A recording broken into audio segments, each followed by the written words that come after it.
Gordon cried as he slid off the tracks and into a field.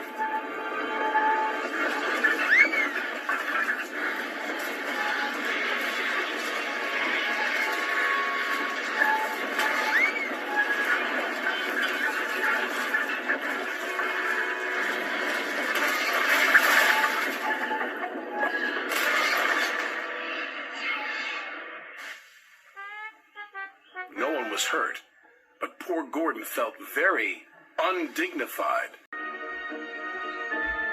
Henry braked hard, but the freight cars hit some of the rubble and plunged into the ravine.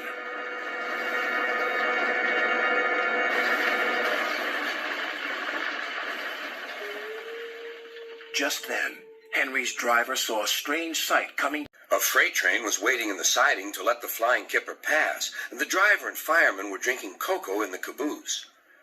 "The kipper is due," said the conductor. "Who cares?" said the fireman. "This is good cocoa." The driver got up. "Come on, fireman, back to our engine."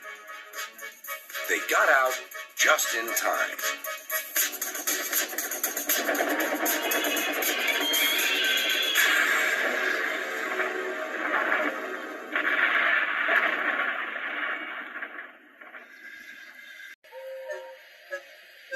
Gordon was cross and didn't care what he did.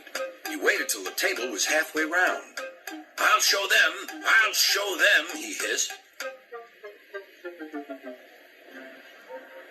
He moved slowly forward to jam the table, but he couldn't stop himself and slithered into a ditch. "Whoosh!" he hissed.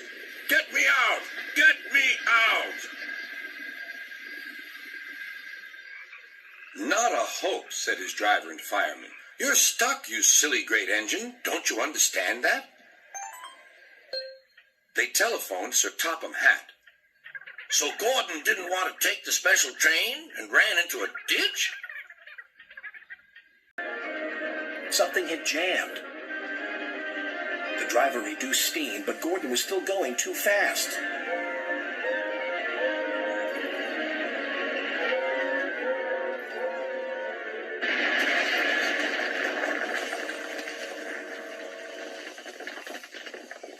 It was unloading a huge ship's boiler. Suddenly, the crane swung the boiler and knocked Edward right off the track. And applied the brakes.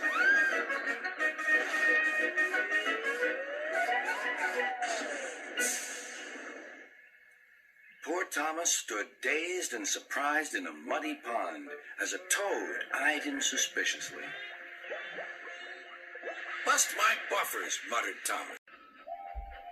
When Duck returned, Diesel was trying to take some cars from a siding. They were old and empty. They'd not been touched for a long time. Diesel found them hard to move. Pull! Push! Backwards, forward! Oh! Oh! The cars groaned. "We can't! We won't!" Duck watched with interest. Diesel lost patience. He roared and gave a great heave. The cars jerked forward. "Oh!" they screamed. "We can't! We won't!" Some of their brakes snapped and the gear jammed in the sleepers. Chuckled Duck.